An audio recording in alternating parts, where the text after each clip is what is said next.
Hey friends, Angela here. Hey, I'm Charlie. Okay, so we have a special guest, as you can see, Charlie with ABBINA sipping soda. So as you know, we're going to bring it in. Boom. Thanks so much for coming. My pleasure. Yeah, so this is exciting. So we're going to get to our cheers in just a moment because we're going to talk about his sodas and what it means and this and that in the cigar world because it's connected to the cigar world. We're going to pour that. We're going to cheers with that. And as you know, of course, we're going to talk about what we're smoking. And Charlie is going to tell us these cigars, how they pair with his sipping sodas. And then I always say maybe we'll get to some jokes. I don't know today what we're doing. But all right, so here's what we're doing. We are both going to be smoking the DBL Nicaragua. And while I cut and light, Charlie's going to tell you about it. And then we're going to tell you why we picked. He's got 4 of his sipping sodas. We'll get deeper into that in a minute. But then he's going to tell you why he picked this particular one, Tower 44, to pair, right, with this particular cigar, which we both love. Yes. We both love, and also I'm going to say, check out my other video with Francisco because he is the owner and blender of DBL Cigars out of the Dominican, let me tell you. Okay? If you've never had a DBL, please go out and try one. Please comment below because they are, we're both a fan. And this one is the Nicaraguan, and take it away. Tell us all about it. Francisco is an awesome guy. If you get a chance to visit a shop when he's doing an event, strongly recommend that. DBL stands for Dominican Big Leaguer, and so most of their stuff is Dominican tobacco. This one really highlights the awesomeness that can come from taking Nicaraguan tobacco and then blending it. You know what? I'm going to interrupt you though, there, right? You know, people know I'm a zinger, interrupt, tangent, this and that. So don't be nervous. but DBL, Dominican Big Leaguer. But do you know that it's because of baseball? It's a baseball thing. Yeah. So you know, big league tobacco, big leaguer baseball because there's a lot of heavy hitters that come out. They come from the Dominican. And then actually, are you a Mets fan or Yankee fan? Oh, Yankees. Yeah. Okay, well, hey, we got. Well, I mean, these Mets, are Yankees, so. you're born into things, you know. Like it's too. just it's the way it goes. But tell us. So I did interrupt you, but so Nicaraguan tobacco and crafted in the Dominican. Unlike a lot of Nicaraguan, this is not the heaviest, strongest of cigars. It's a Habano wrapper. The binder is Criollo 98, and then Nicaraguan fillers. So it is a Nicaraguan puro. And I think... Oh, I know. That's why I love it, because I, again, as a big fan, as I am of DBL, out of the Dominican, I would have to say, and Francisco knows this, we talked about it, I think first and foremost, I'm a fan of a Nicaraguan puro, be it Foundation, Drew Estate coming out of there, and that's why when he put this out, I was like, oh yeah, that's what I'm talking about. So it was exciting. Yeah, so I think with a flavor profile on this guy, you can get, body and foot, you're getting nice bread, but I think it's, a flavor profile that's slightly more acidic than a typical Nicaraguan tobacco. You're getting a lot of floral notes. You're getting cleaner kind of a experience. And so with a Habano wrapper, my recommendation generally, and it lines up with this cigar, I think, is my soda flavor called Tower 44, which features a bright, fresh grapefruit at the top, and then is made more interesting by using saffron and a dark Indonesian patchouli. And then, please, go for it. Yeah. And then some floral notes. Tell me when. That's good for now, and we have more as needed. So... Did you, when you first smoked this DBL Nicaragua, did you say, did you try it with your other sodas and to find what your flavor palette was, or did you kind of know right out of the gate, were you like, oh, this is going to go well with my Tower 44? Is that something that you already have on your palate, in your mind? So I'm trying to figure out the chronology here. I mean, the soda is relatively new in experience with cigars, right? So I've been selling the soda for about a year, been working on the project and the flavors themselves for about 2.5 years now. So honestly, I can't remember when I first had this versus when I was sure of what my flavors were. Yeah. But I've gotten to a point now where I can pretty quickly tell which soda will be of my preference. Yeah. But I strongly encourage people to, experiment and get to know the cigar first and then play with the sodas as well. Yeah, we're gonna dive into that because when I first met you, we were here at Castle Cigars, and there was an event, and you had said, "Oh, this cigar pairs well with this ABBINA, this and that. If you're gonna go grab this stick, the candlewood, which, like I said, we're gonna get into that, goes well." So like you said, you already had that kind of in your mind. If there's a certain floral note in the cigar, if there's a certain spice note, you know how it's gonna go well with your ABBINAs. Because they're your babies. Yes. So yeah. I know the ABBINA really well, but generally speaking, my recommendation is, get to know the cigar first, understand the cigar, and then once you understand the cigar, then play with the sodas and see where you want to go with it. Because ultimately, this is the craft that we all are appreciating. Yeah. And I, have complete respect for the blender and the grower and all of the people involved with creating this. And so I want to go through all the depths of flavor that I can with this and then expand upon that. All right, so let's do a cheers. Thanks for coming. My pleasure. Happy to be here. Yes, cheers to you. And cheers to you out there. All right, so we're going to have Charlie kind of, I know he touched upon it already, but we're going to break this down, and he's going to give us a little more in depth because why he picked the Tower 44, right? The major flavors in this, as he said, again, saffron, patchouli, rose, and grapefruit. I mean, this is one, I'd like to say this is one of my faves, but the two I think are my faves is the Royale. Am I saying that one right? Mm-hmm. The Royale and this one, the Tower 44. Because also, again, you said how the saffron is like hitting the leather notes of this cigar, right? So, but everybody's palate is different. Sure. But we were talking off camera about, like, just to kind of give you an idea, if you don't know already, like food pairings, but like those classic food pairings of like roasted potato, lamb with rosemary, let's say, like, you just know it's gonna pair well together. Or when you make a pasta, everyone knows, right? You put like oregano or this and that. So it's like those type of pairings. So those classic let me back combos. up just a second, because I think what we didn't actually say is that ABBINA Craft Sipping Soda is the first non-alcoholic beverage in the world made specifically to pair with premium cigars, right? Say it louder. Say it again, because I was actually going to... Like, I just want to put us into context for what we are, what we're actually experiencing here, right? So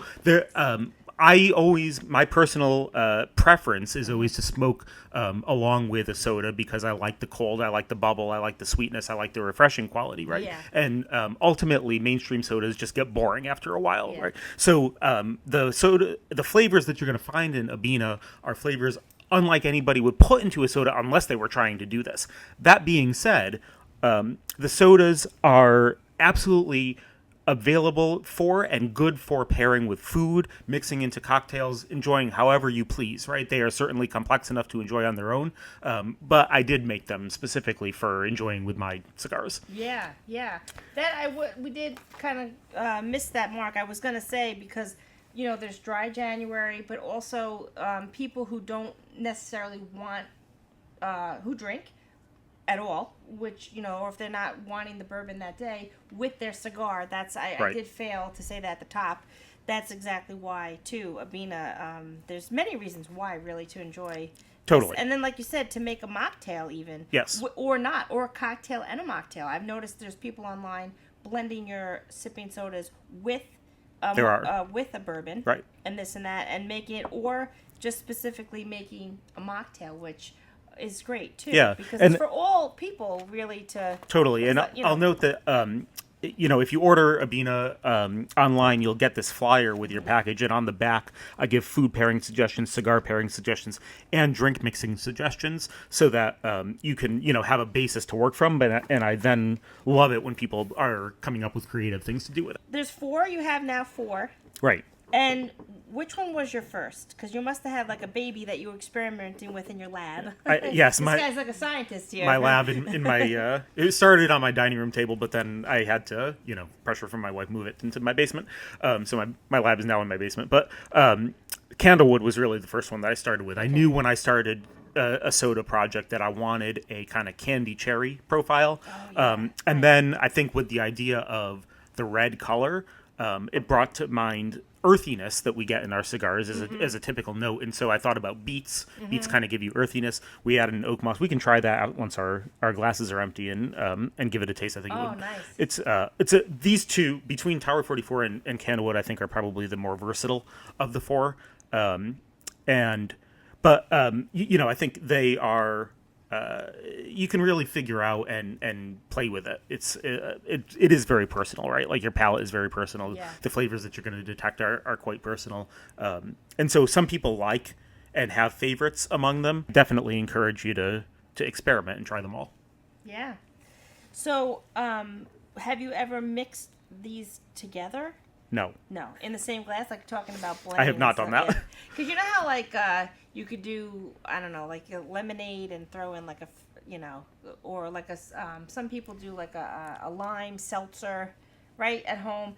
So that'd be curious. Do you know if there's any go-to like a lime seltzer? Would you say or these are just standalone? You design them to be standalone? I mean, I definitely design them to be complex enough so that they are fully satisfying on their own. And to be honest, they are so complex that it is actually hard to come up with a complex cocktail to make out of them. So most of the drinks mixing that I'm suggesting on here, most of what I've seen other people do with it is really just add 1, usually maybe 2 things to it. Yeah. So for example, this one, Tower 44, my recommendation is to add some gin and maybe just a touch of a fruit liqueur.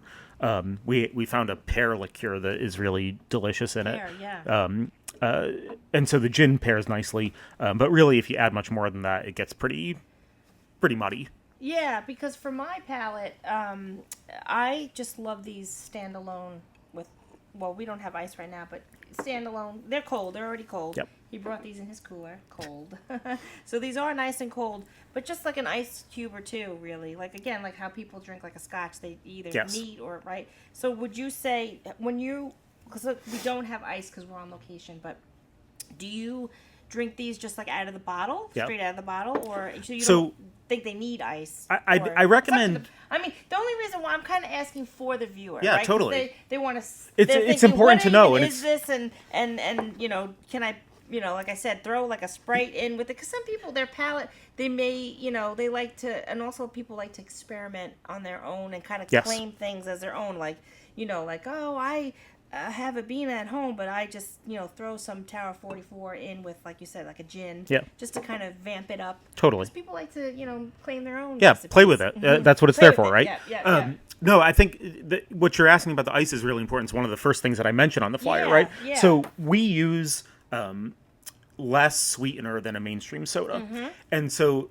there's some important stuff that we can talk about here. It doesn't taste sugary. We can get a little nerdy in this, right? Oh, let's do it. So let's get a little nerdy. Let's talk about the distinction between taste and flavor. Yeah. Okay, so we'll talk about the distinction between taste and flavor, because the distinction between these two concepts is really important for understanding what's happening, if you want to nerd out about it with me, right? Yeah.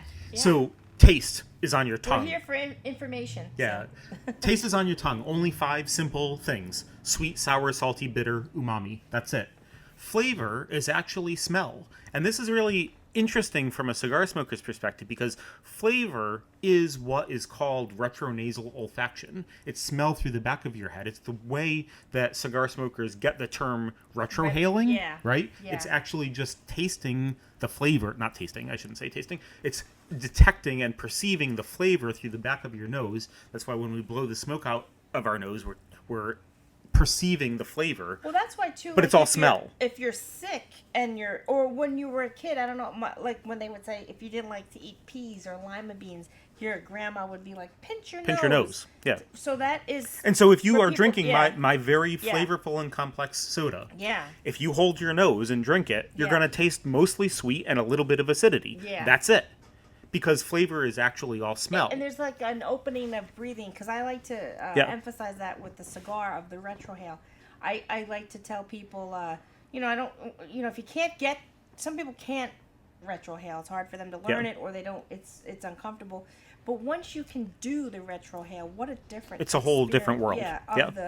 the taste. So Right. same. So the reason that this is relevant to the ice in the soda conversation Yeah. is that the product ends up being really good. The way we like the flavor of things Yeah. is because the taste and the flavor match up.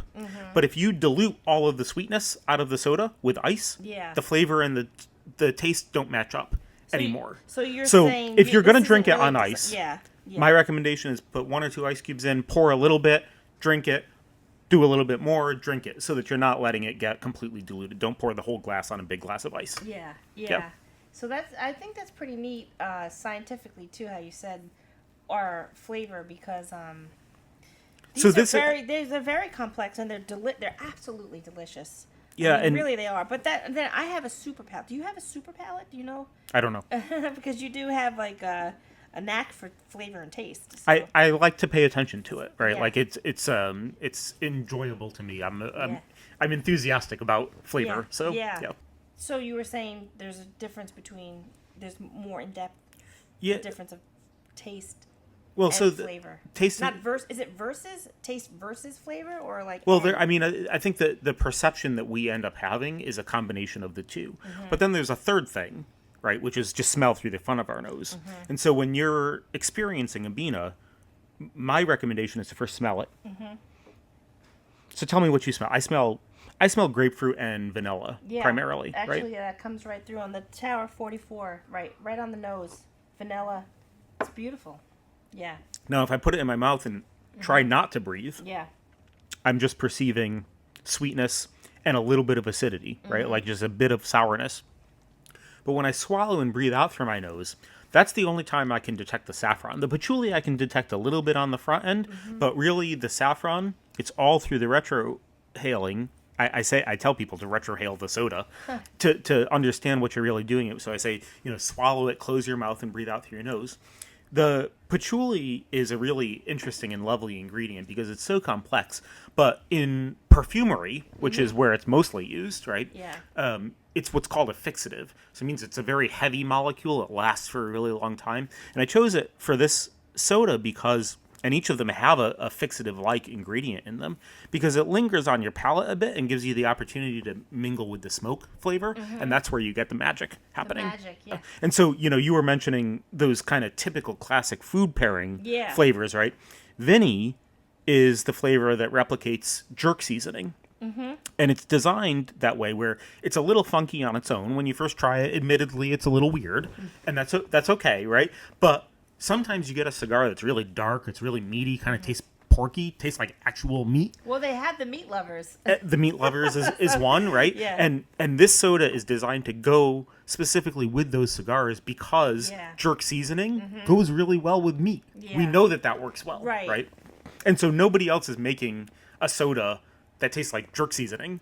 Well, you're because pretty unique why on would the you do that? market. Yeah, I mean, this is like when I first met you, I was like shocked, amazed, like this is great. This is so we've never, because there are other sort of like those floral notes sodas that I know people discussed for cigars. I've actually featured them here on my podcast that you can get in the supermarket right now. But is your goal to hit the local market? Like, how big are you yet? Like, because I know you could first. There's like there's mom and pop markets. Are you in any of the smaller supermarkets? No, I'm just right. Is that your I mean, goal? I've only been Yeah. around for about a year now, and I've Right, really right. focused on the Well, cigar we're gonna- audience. listen, share this with people because we got to get Yes. the ABBINA going. We should get it because, everywhere, but yeah, I've been really focused on the cigar audience so far. Yeah. I think we're in the process of doing minor tweaks to these formulas, Yeah. and the next batch we're going to go a little bit broader, right, Yeah. and start going into specialty markets. I am in a few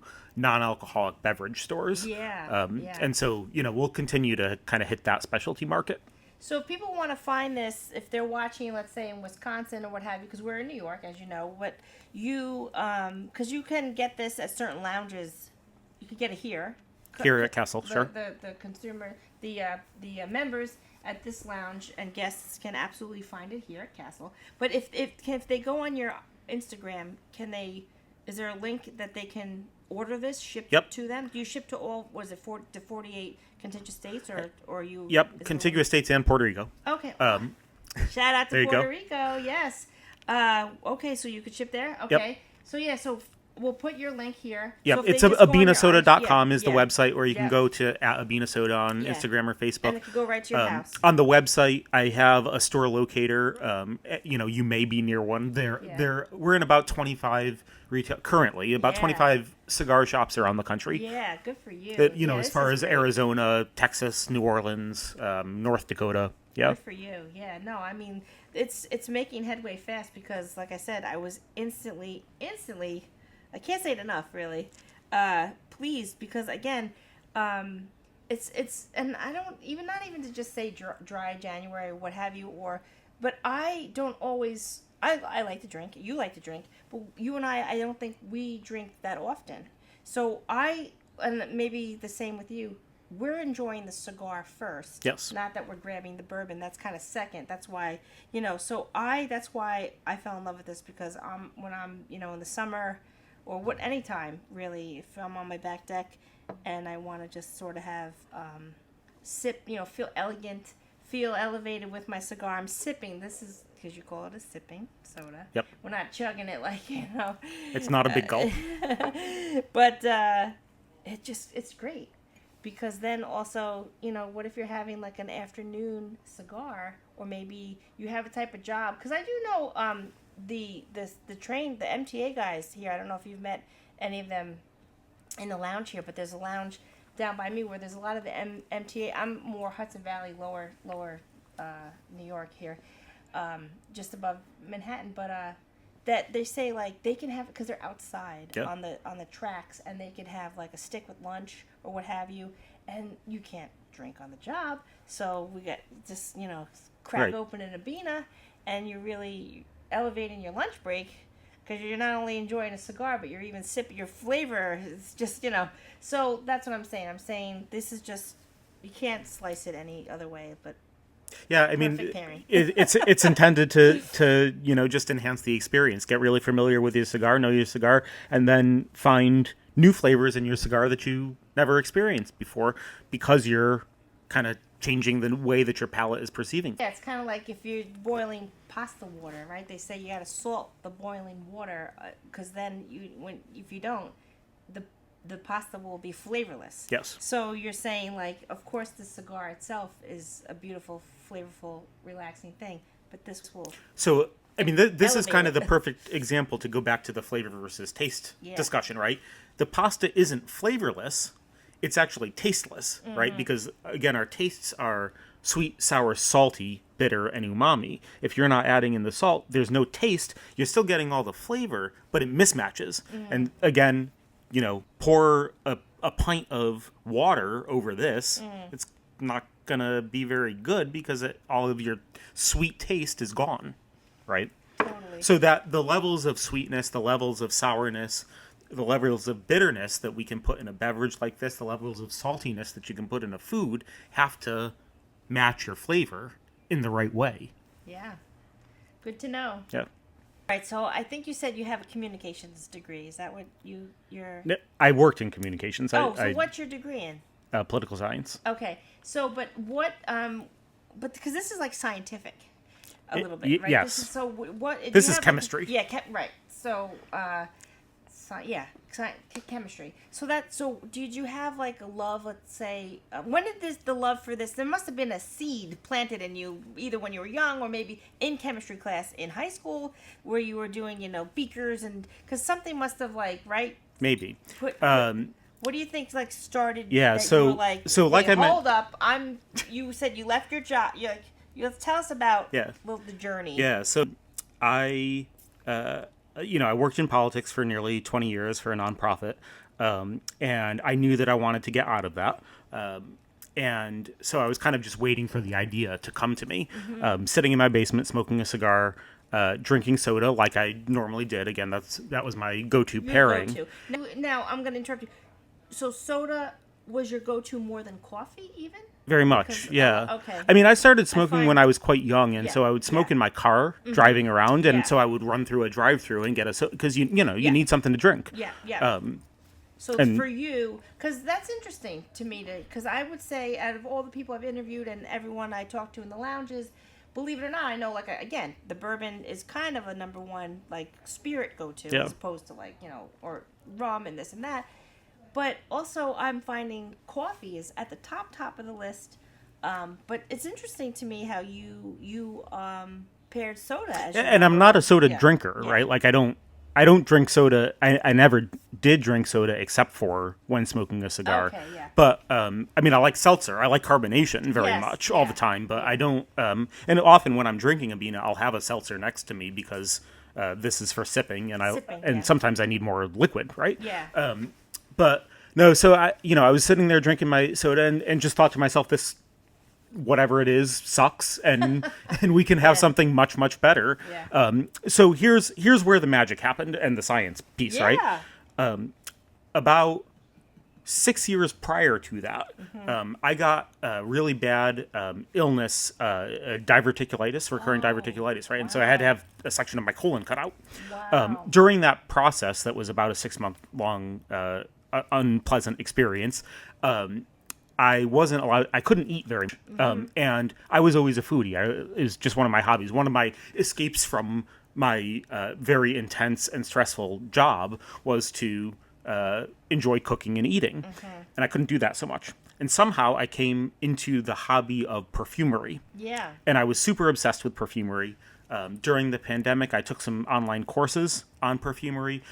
Acquired a large collection of raw materials. Yeah, like the either aroma chemicals or natural materials to be used for it. And so when I had this idea about making a soda that was far more complex than mainstream products were available, I started looking into how soda is actually made, and it turns out that the flavor industry is the same as the fragrance industry, like literally the same molecules that are sold to be put into perfumes or to make your laundry detergent smell good are literally the same exact ingredients that are used in food products. Yeah, that's kind of wild, because when I did, let's see, which one is this with the patchouli? I did, I'm not going to lie, I was a little freaked out because I thought, wait, you could, I'm like, you could consume you can consume it. Patchouli. I did, because the first thing I thought was, that's like. And so the FDA has given us guidance on what of these materials are ingestible, right, and which are dangerous. And part so, but part of the perfume. So what's in the perfume? There's something else. There's other ingredients, obviously, in the perfume that we can't. Drink. It depends on the perfume, right? So like that's interesting. I definitely didn't know that. Right, and so the droplets of like patchouli are not harmful for us in what's in the at this dilution, cologne or what have you. Okay. Right, like I mean, even so, right here I have a vial of patchouli essential oil. This is the right. Part of it. So this is a dark Indonesian patchouli essential oil. You can smell this and smell the familiar 1970s head shop kind of smell from it. I used to have a little chemistry set when I was in the microscope. Yeah. When I was little. So I mean, this stuff you don't want to put this directly on your skin, but you can smell it, and in a perfume you're going to dilute it in perfumer's alcohol. And it is certainly ingestible in the right dilution, and so we dilute it and put it in this. Wow. And you'll note that a lot of flavored cigars are flavored with some patchouli. It's a logical thing to be pairing. Now I'm going to have it on my fingers, which I'm okay with. It's a logical thing to be pairing with premium cigar tobacco.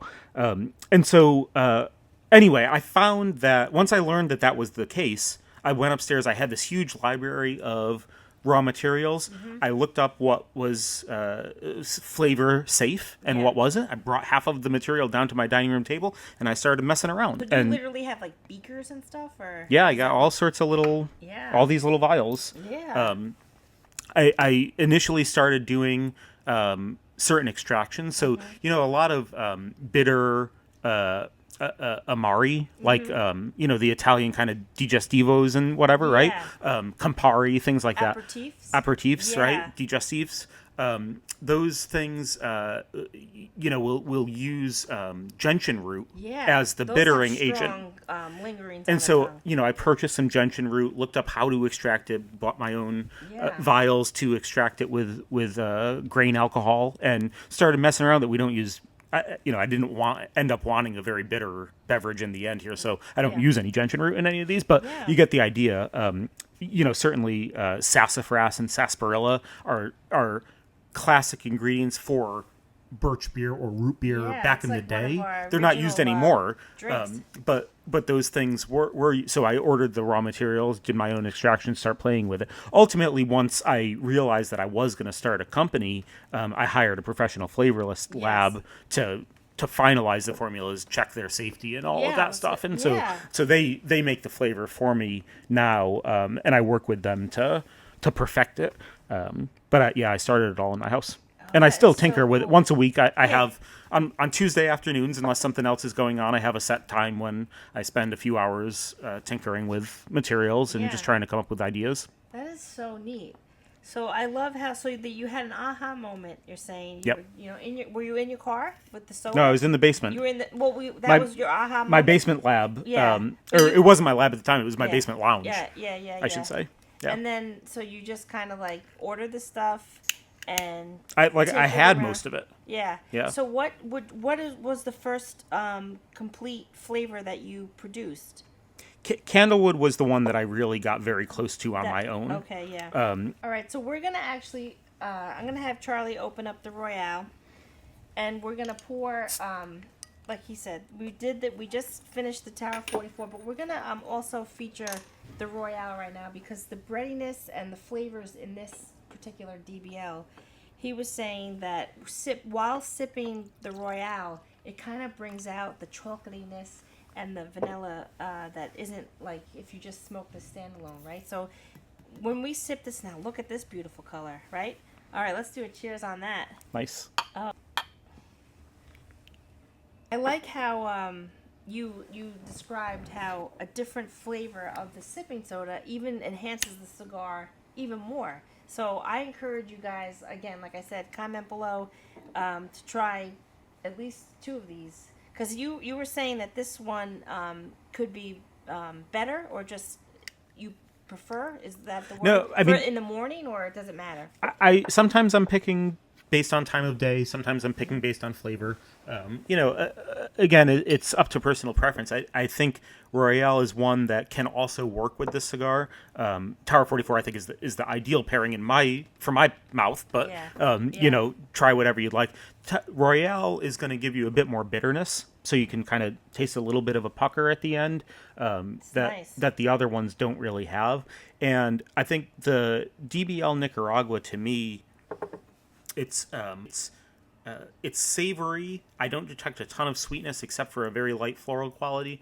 And so I think when you're pairing it with Royale, which is, coffee, chocolate, vanilla, nuts, the chocolate and vanilla helps to give a nice contrast, punch up some of the flavors in the cigar you might not otherwise be able to detect. Yeah, I like that. It enhances it for sure. So let's. I want to know. Let's see if the people want to know. So where is this bottled? So I use a very small soda company in New Britain, Connecticut, to do the bottling. They are kind of a well known in that geography, in kind of northern central Connecticut, and they do small batch stuff. And so I have all the ingredients shipped to them, and they bottle it, and then I ship it to my warehouse in Albany, New York, and I distribute it from there. Yeah. I love it. Yeah. Love it. So one of the cool things, if we want to nerd out on the chemistry again, unlike the can we show that little satchel? Yeah, so when I'm doing events, if you ever have the opportunity to come and see me at a lounge or events, I like to have some raw materials with me to help guide you through how cool this is. what you're Charlie actually is detecting. The real deal here. Do you wear a white lab coat when you do it? No, I don't. He's gonna have his nice Maybe I should. uniform. Yeah, you got a Look the part. professional uniform there. So while the ingredients that I had you smell for Tower 44, Yeah. you can detect immediately, right? Yeah. Like the patchouli, the saffron, you know what those are.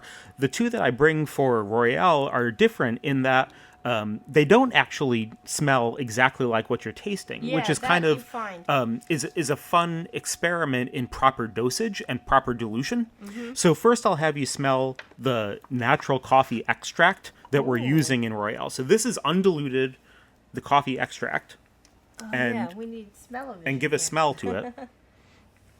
Wow. And it's pretty strong. I smell things like I smell soy sauce. I smell kind of meatiness, and it's not really like coffee. It's not.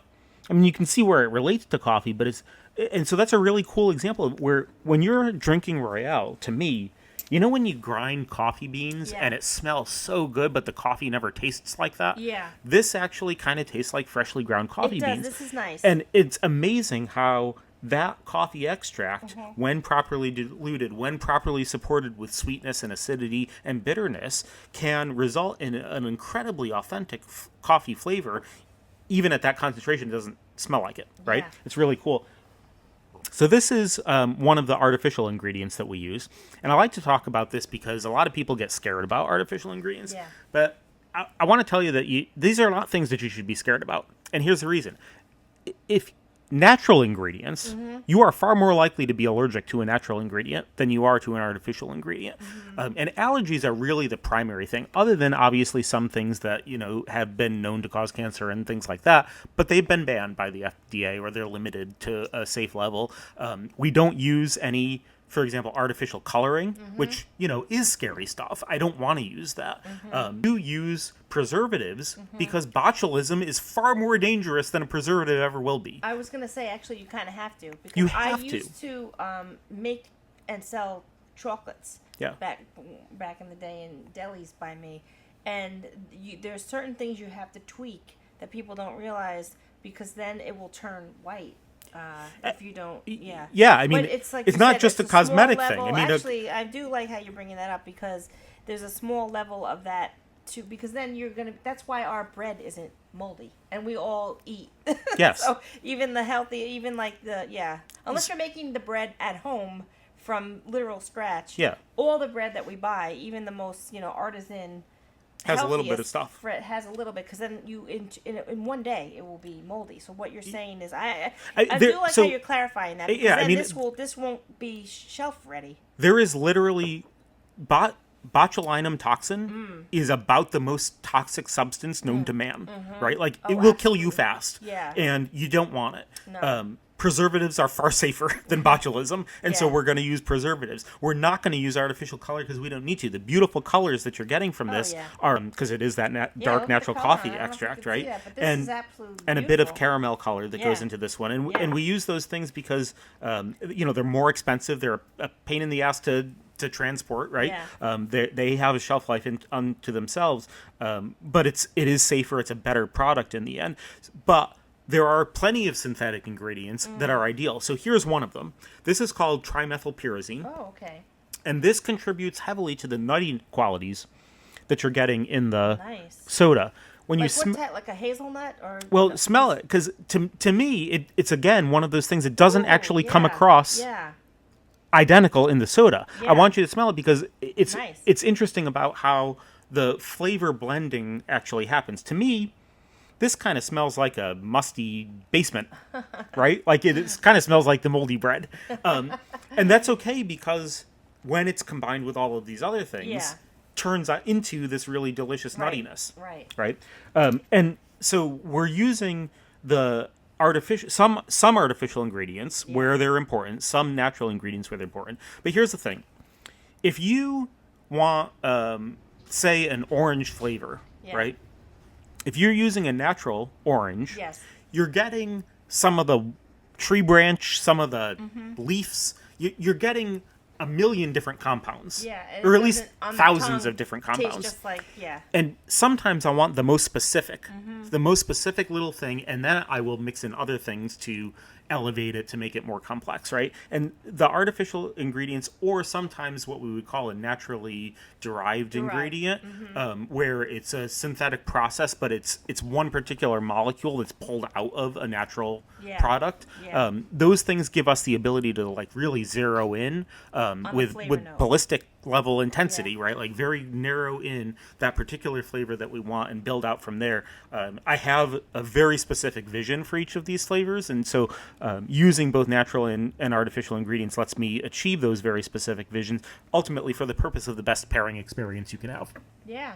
And so I'm proud of using all of those ingredients. They are the best quality, whether they're natural or artificial, and I think the flavor complexity speaks for itself. Yeah, well, I definitely think you hit the mark with that. So Thank you. good to know. I mean, you have to. I mean, I hope we didn't lose you on that explanation, because I like to get in the weeds of it. Like we said, we like to nerd out on the details. But that's really cool to know, because, like you said, sometimes you're not gonna just an orange, like orange juice that we buy at the supermarket. A lot going on. Yeah. Yep. Yeah. So we're at the music portion, and Charlie was telling me that his dad played bass.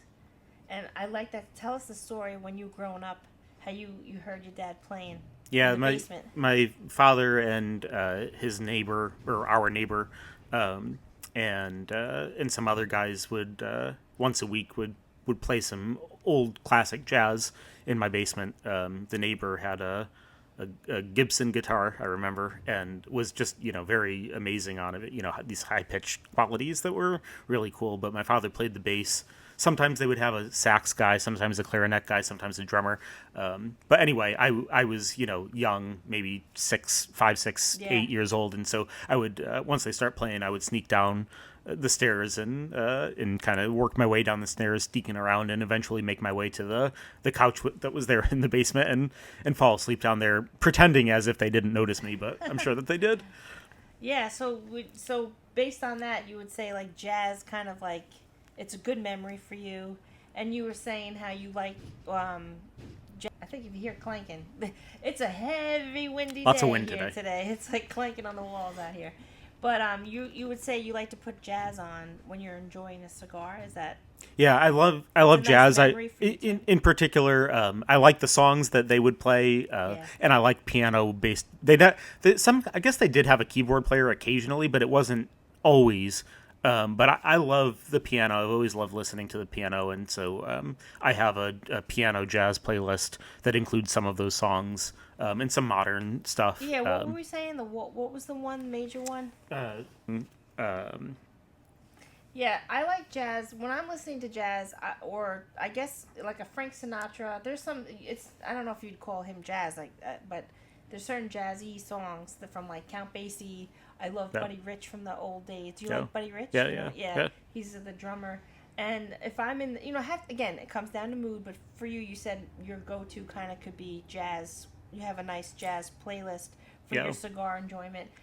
So like if you're chilling with friends and stuff, or like if you're having like a little house party or supper party, I like it on in the background. Yeah. And so Witchcraft is. I don't know why I couldn't remember that. But because doesn't Frank do a version of that? Do you know? I'm not sure. I don't know, but that's an old timey song. So I'll put that on the playlist. And also I was discovering. Please comment below. I don't know. I hope you all could pull up the Spotify playlist. I made it public. Again, it's under the podcast name, Puros and Music Podcast, and it's for all of us to enjoy together. But I don't know. We couldn't find it on Charlie's phone, so I feel like when I'm searching on my own phone, I could see my, So I'm like, oh no, I don't know. Maybe I'll have to get my teen son to figure out how to really make that. You could find that on Spotify, but. Honestly, I want this to be our cigar community, and we're all sharing and discussing songs that we could chill to. So you said Witchcraft, and I'm saying check out Buddy Rich. And, I talk about being 6 years old in jazz. I got to see Buddy Rich live when I was 6. Cool. He was at like Westbury Music something or on Long Island. And I just remember it was just so, we were close. But it was just so kind of magical how he was just like all over the place on the drum set. So, I mean, honestly, if you haven't heard of him, please look him up, because even if you're 30 years old, he's from yesteryear, but his music is like, you'd be surprised that you fall in love with it. Cool. One of the ideas that I had initially with the brand was to make a playlist for each flavor of soda. Oh, that's cool. And I have not done that yet. So, if anybody out there tries the soda, if you try the soda and have any suggestions, let me know. I would very much welcome them.